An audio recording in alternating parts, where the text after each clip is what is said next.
Dear Wells Fargo, this letter documents that Wells Fargo employees caused the closure of my credit card. Despite maintaining automatic payments for years, I was blocked by Wells Fargo from accessing my accounts to fix the problems caused by hackers. The gist of these problems is that I am the Jeffrey Epstein victim, who is being covered up, with major corporations including Wells Fargo aiding these crimes. My Wells Fargo account is fundamental proof in my federal lawsuit against Jeffrey Epstein's ring, entered into record on January 18th, 2025, in Washington, D.C. Joseph Auletta, who sex trafficked me and my daughter for Epstein's operation, has deposited over $300,000 into this account and has actively participated in the destruction of this proof through hacking and account closures.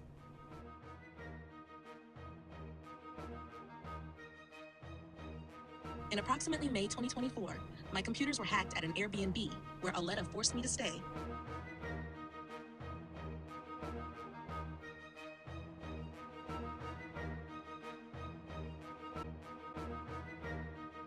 And by July 2024, my Wells Fargo account was infiltrated and altered.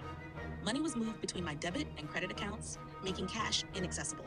The Airbnb owners, proven to have accepted bribes, were complicit in allowing these crimes to occur. As a result, I replaced my debit card before leaving the Airbnb as I could not trust them with my account information.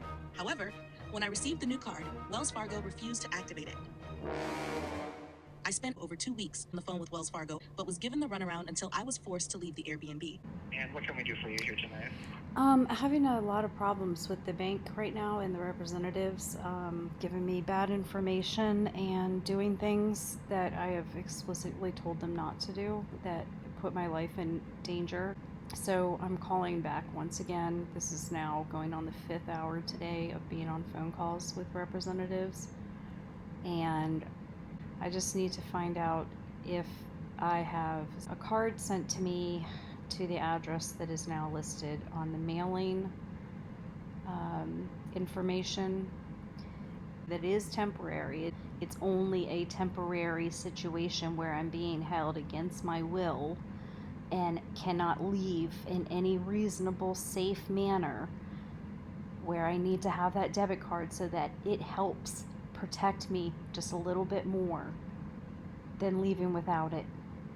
So I am calling only to make certain that that has been sent to the address that is listed, that is temporary, because I have no other options that have been provided for me.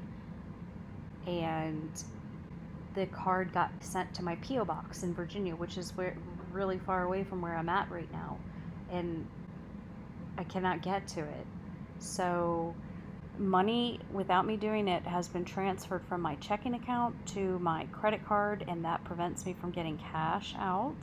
I didn't do that on my own, and I'm getting really very concerned about the banking practices at Wells Fargo, and I'm absolutely going to have to inform the public about what has gone on. Excuse my voice breaking up. This is exhausting me on top of what is already an insane amount of criminal activity against me. It sounds like you may want to, get a complaint filed as well. I can get you to our next level support. Yeah, no, I do need that, but what I want is to just get an email address for like the legal department or the executive headquarters. Let's see here. During these calls, a Wells Fargo employee reported the hacking without my permission and against my explicit instruction not to do so, as I needed to delay reporting until after my cross-country trip, since I couldn't get a new card before I left. I explained to the Wells Fargo employee that being without my bank card would jeopardize my safety, as I had to travel from Oregon to Virginia to check on my home, that people were attempting to steal as part of the efforts to destabilize my life and prevent me from speaking out. After the Wells Fargo employee reported fraud against my consent, my account was frozen, forcing reliance on Joseph Auletta, who trafficked me and my daughter. Joseph deprived me of gas and food, forcing me to sleep in my car for 2.5 months while I had sufficient funds in my Wells Fargo account to travel home safely. Your checking account has an available balance of $1,339.03. Wells Fargo caused my dependency on Joseph Auletta, who continues the abuse by withholding the funds I need to reach a branch and resolve the problem. As of January 27, 2025, after repeatedly contacting Wells Fargo to obtain an email address to document these crimes, I was informed that my credit card was shut down and placed in delinquency. My credit card shutdown was directly caused by Wells Fargo's unjustified fraud report and prevented me from making my payments. The payments should have been on automatic minimum payment, as it has been for years. Yet hackers changed the setting, and Wells Fargo blocked me from correcting it by freezing my online account access. I'm now told I can't discuss my checking account with Wells Fargo unless the credit balance is paid.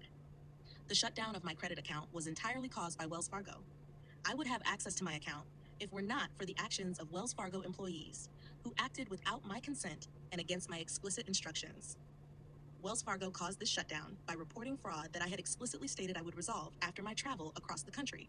This credit account remained in good standing for nearly 8 years and has now been destroyed by the actions of Wells Fargo. I have also maintained my Wells Fargo checking account in good standing since 2007. Wells Fargo employees have intentionally caused me immense harm, damaging my credit, putting my life at risk by allowing Auletta to strand me without money in dangerous circumstances, and continuing to aid these crimes through unreasonable actions. Wells Fargo's actions forced me to sleep in my car for 2.5 months and caused significant emotional distress while I was unable to protect my account from unauthorized changes. People need to know how Wells Fargo can cause harm if their accounts contain proof against government crimes. On top of this, it's illogical that I'm verified by phone and my account was frozen by phone, yet the same process can't be used to restore my account. Representatives forcing me to visit a branch while Wells Fargo deprives me of the means to get to one further shows Wells Fargo complicity. On January 27, 2025, after 6 months of attempts to contact Wells Fargo by email, I was finally given an email address to document the crimes against me, but only after my credit card was already shut down.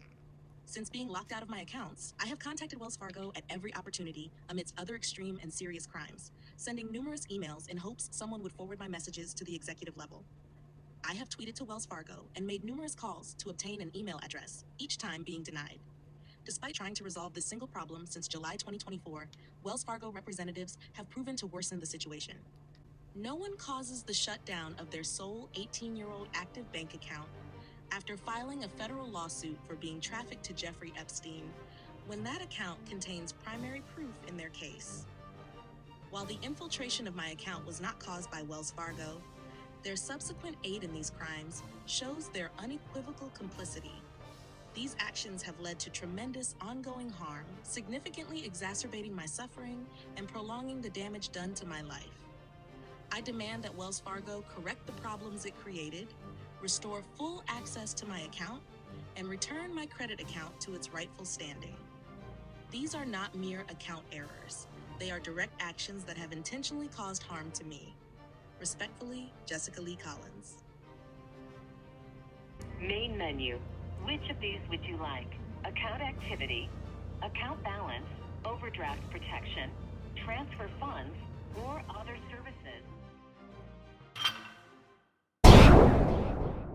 In that case, then, again, if you want to file a complaint on those representatives, I can get you over to our escalation queue. No, because that's another bottomless pit and a huge runaround, and there is no remedy there in the upper management either. So that's unreasonable as a solution and a waste of my time.